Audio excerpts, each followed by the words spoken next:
দাঁড়াও দাঁড়াও দাঁড়াও, হ্যাঁ আপনারা থাম্বনেলে যেটা দেখছেন সেটাই প্রুভ করার জন্য এখন আমি চলে এসেছি জয়দেব কেন্দুলি মেলাতে।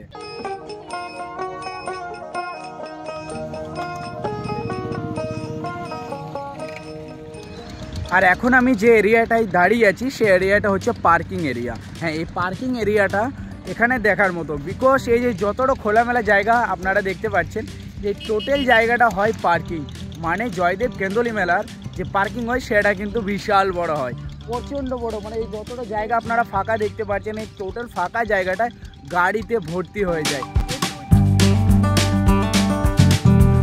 চলো তাহলে বেশি দেরি না করে আপনাদেরকে দেখায় জয়দেবের প্রস্তুতি চলছে কি চলছে না। আপনারা হয়তো প্রুফ পেয়ে গেছেন। হ্যাঁ, এই যে গেট দেখতে পাচ্ছেন, তাছাড়া গেটের সাইডে আপনারা দেখতে পাচ্ছেন প্রচুর দোকানদানি কিন্তু লেগে গেছে।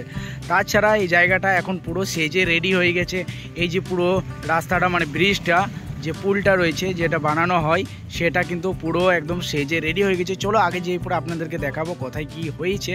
এবং ওইখানে যে আপনারা দেখতে পাচ্ছেন নদীর ধারে ধারে কিন্তু মেলার অনেক যে আশ্রম বা দোকানদানি সব কিন্তু লেগে গেছে।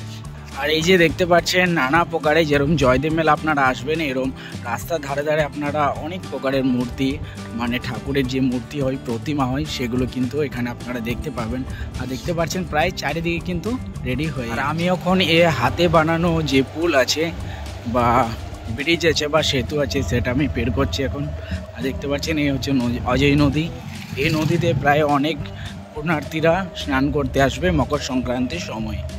জয়দেব মেলা বা জয়দেবের কেন্দুলি মেলা পশ্চিমবঙ্গের বীরভূম জেলার জয়দেব কেন্দুলি গ্রামের একটি ঐতিহ্যবাহী মেলা।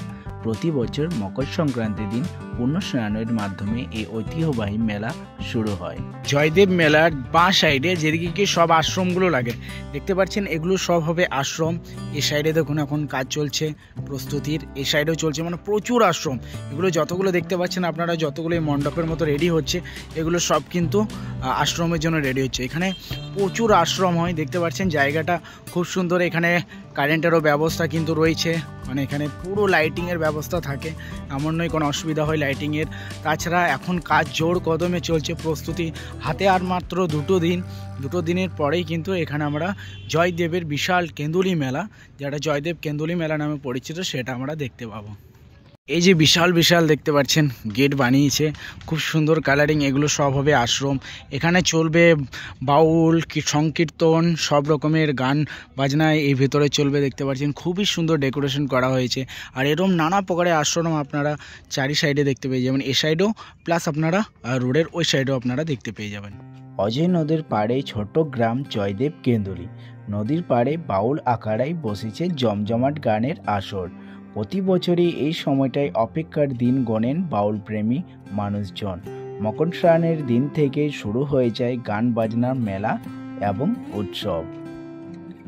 জয়দেবের মেলা মানে বাউল গানের আসর এবং সাথে সংকীর্তন। যত আশ্রম আপনারা দেখতে পাচ্ছেন এখানে অনেক বাউল সম্প্রদায় বা সংকীর্তন যারা করেন তারা আসেন এখানে। তাছাড়া আপনারা যদি এসে পড়ে এখানে যদি বলেন যে আপনারা স্টে করব, তো আপনারা ফ্রি অফ কস্টে আপনারা এই আশ্রমগুলোতে স্টে এবং খাবার দুটোই কিন্তু আপনারা উপভোগ করতে পারেন। অজয় নদীর তীরে আপনারা দেখতে পাচ্ছেন মেলা দু প্রান্ত জুড়ে, মানে রাস্তার এই সাইড এবং ওই সাইড, ডান সাইড এবং বাঁ সাইড জুড়ে কিন্তু এই মেলা।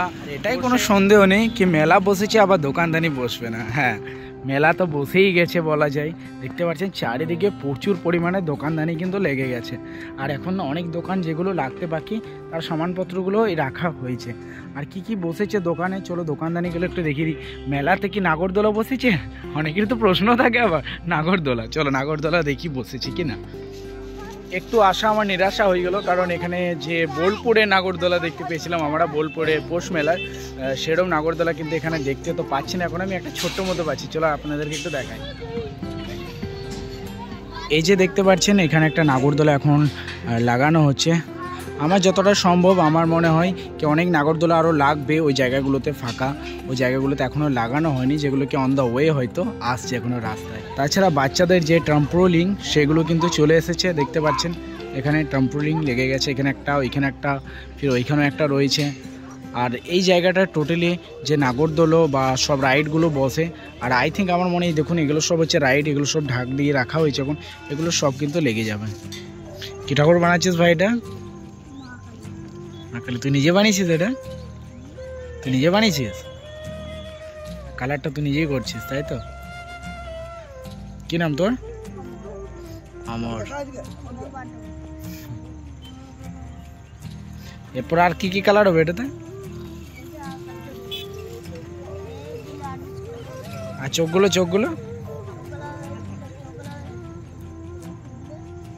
আচ্ছা, দেখুন এই জয়দেব মেলা এলে আপনারা এরম দেখতে পারবেন অনেক জায়গায় রাস্তার ধারে অনেক মূর্তি অনেকে বানাচ্ছে। দেখতে পাচ্ছেন কাকা এখন কালার করছে।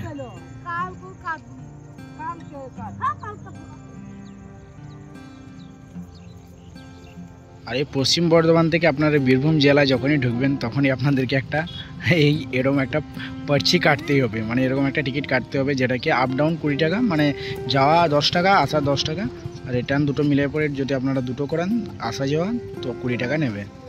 প্রতি বছরই কি থাকে এখানে পুলিশ থাকে, পুলিশ সহায়তা কেন্দ্র থাকে, তাছাড়া মেডিকেল সহায়তা কেন্দ্র থাকে। দেখতে পাচ্ছেন সেগুলো কিন্তু যে টেন্ট আছে সেগুলো বানানো হয়ে গেছে। চলুন আমার এখন মন্দিরের দিকে এগিয়ে যাই এবং আপনাদেরকে একটু মন্দিরটা দেখি। প্রাঙ্গণ থেকে পায়ে হেঁটে 5 মিনিটে আমি চলে এলাম মন্দিরের সামনে। কেন্দুলি গ্রামের গীত গোবিন্দের রচয়িতা কবি জয়দেবের জন্মস্থান। লক্ষণ সেনের সভাকবি ছিলেন তিনি। লক্ষণ সেনই এখানে রাধা মাধব মন্দিরের প্রতিষ্ঠাতা করেন। জয়দেবের মেলা মানে বাউল গানের আসর, সঙ্গে অবশ্যই সংকীর্তন। আর হ্যাঁ, যেমনটা কি বললাম, আপনারা যদি এখানে জয়দেব মেলা আসেন তো অবশ্যই আপনারা এই মন্দিরের দর্শন অবশ্যই করবেন। এই রাধা মাধবের মন্দির আপনারা দর্শন অবশ্যই করে যাবেন। আর যদি আপনাদের মন্দির দর্শন হয়ে গেছে তো আপনারা বাম সাইডে দেখতে পারবেন এখানে লেখা আছে জয়দেব তিলোত্তমা সেবাশ্রম সমিতি।